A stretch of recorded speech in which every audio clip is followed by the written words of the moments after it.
everyone, welcome back to my channel. So today I am doing a festive Q&A. I'm going to be decorating some cookies while I answer just a few of your questions. I'm also decorating with popsicle sticks. So it's not going to turn out very good, but that's why I'm going to school for engineering and not art. So yeah. Okay, so the first question is, do you have to be good at math to be a computer science major or engineering major? I get this question all the time. And the answer is yes and no. Coming into college, I always loved math, but I was never like that great at it. And to this day, I'm still not the best at it. This is a lot harder than I thought to focus on decorating and answering the questions, but you are going to be required to take a lot of math courses depending on which route you go. For me, the CS route that I went with, we actually had to take like 8 math classes, and almost all of those were above calculus. So you do have to take a lot of different math courses if you are going to go into some sort of engineering. My sister's a mechanical engineer, and I know that she did have to take a lot of math courses as well. Now, whether if you have to be good at it or not, you do have to have like a good basic understanding of what's going on. I'm not gonna lie, I got C's in almost all of my math classes my first 2 years. I did end up getting better grades like B and a few A's in a few of the last math classes that I had to take, but that's only because of just experience with college and learning how to study. And kind of getting my act together after my first 2 years. So in my opinion, C's get degrees. The good thing about math is that it can be taught and learned by anyone. So a lot of the times people are like, oh, I'm terrible at math and I never will be good at it. And that's not true. Like, what you put in is what you get out. I always say that all the time because I struggled a lot my first 2 years. And if I were to go back now and retake some of the courses I did, just with like the study habits that I have now and being okay to ask for help and taking and putting in more time when studying, I would definitely ace those math courses that I previously got C's in. So it's all about like the effort that you want to put in and how hard you want to work for it. So I mentioned that I got all C's in my math courses my freshman and sophomore year, and I was still putting in a lot of work. I don't want you guys to think that I was just like slacking off. I had private tutors. I went to the Math Learning Center all the time, which is a free tutoring center that we have on campus. I spent hours there. I would go to office hours. I would put in so much time and effort. So that was kind of a long answer, but the short answer is no, you don't have to be an expert at math, but you have to be prepared to put in the work. And it's not going to be with just math, like it's going to be with all of your courses. You're going to have to work hard for it. So just be prepared. If there's a subject that you're not great at, just be prepared to get help and ask for help and be comfortable with that. So the second question is from Roshan, and she asked me what is my go-to playlist when I am studying. And when I am studying, I really like lo-fi or lo-fi beats with minimal words. So I will have linked down below what I play when I study. So it's like a 3-hour long YouTube video that is just a compilation of different lo-fi beats, and they all are really chill, but they are that like perfect balance that they like don't put you to sleep, but they also like don't make you want to like get up from your computer and just start dancing. So the third question is, what is the hardest class to date that I've ever taken? And that would probably be operating systems 2, or my electrical engineering course that had to do with assembly code language. And just because like operating systems and electrical engineering courses are very far from what interests me, so actually understanding the material and wanting to understand the material and wanting to sit down and study it is really hard for me. And so I think anyone can say when they take a course that doesn't necessarily interest them, those are the hardest, because you have to make yourself want to learn, and it's just like it's really hard to do. But I definitely recommend taking those kind of courses with other friends, because then they can motivate you to be like, okay, we're gonna study from this date at this time. So if you ever have a hard course that like you're really not interested in, I highly recommend making friends in your class.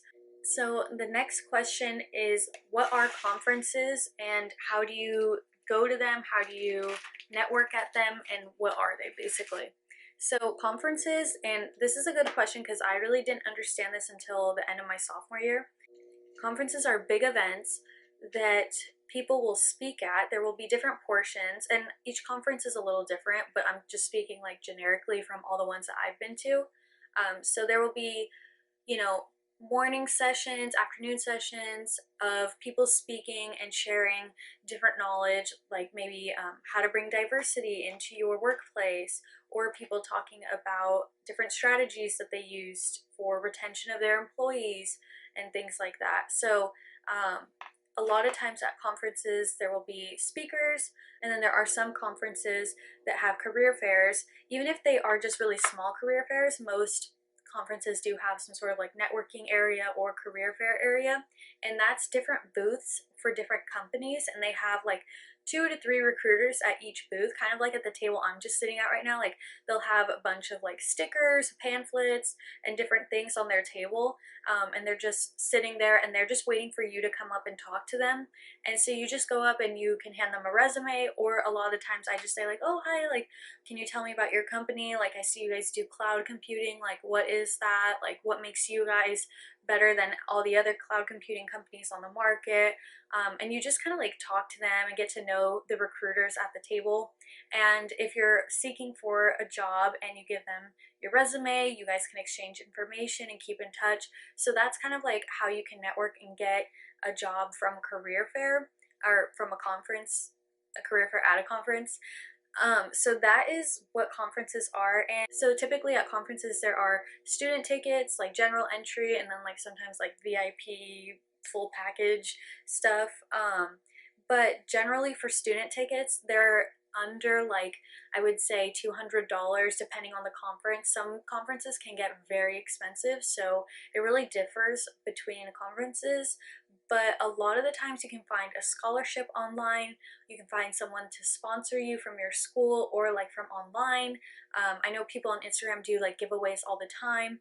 I actually gave away a ticket to a career fair just a few months ago. There's always going to be someone that wants to help you out and help you potentially land a job or just go learn more from like speakers.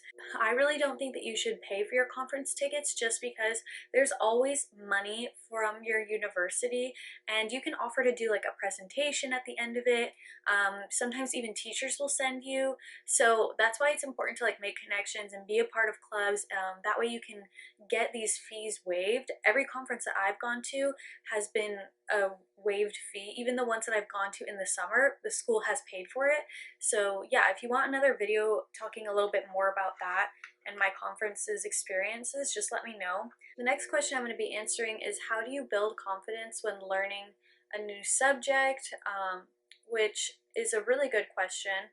I feel like a lot of times people see me on Instagram and they're just like, or like in podcast interviews, I'm like, oh, you just have to have confidence. And it's like, okay, well, that's easier said than done.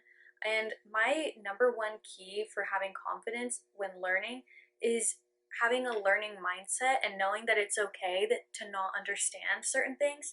And I feel like people think that when you are in college and you're taking courses each term, that you should just know what's going on from the beginning, which is totally not true.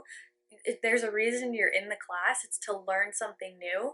And I feel like people often get really intimidated that their peers maybe know a bit more about the subject more than them, or that they maybe just aren't, it's not clicking fast enough. And I know for myself, I'm not on semester, we're on term, so it goes very fast paced, and so you kind of have to cram a lot into a little bit of time. So if you miss one lecture or if you're off one topic, like sometimes you're kind of screwed for the rest of the term because you're just trying to play catch up. You really have to just think in a learning mindset and be okay with asking for help and admitting that you don't know something. Yeah, I think confidence comes with being confident in yourself and being okay with yourself. So if I don't know something, of course I get a little embarrassed and a little intimidated, but at the same time I'm confident that, okay, I don't know it, but I'm confident that I can learn about it, or at least try to learn about it, and that makes my confidence go up. Okay, so my camera just stopped recording, so I'm not really sure where I left off, but basically I was talking about confidence and saying that like no one's perfect. Really try hard not to compare yourself to others. Your confidence will go through the roof when you start not caring about other people and how they're doing, and caring about yourself and being aware of how you are and where you're at. So that is definitely a huge tip for confidence. Okay, so that is all the questions that I'm going to be answering today. I decorated a few cookies. They are not the best. I hope you enjoyed this style of video, kind of like college Q&A advice video. I will make more of them. So yeah, I hope you guys enjoyed this video, and happy holidays, and I will see you guys in the next video. Bye guys.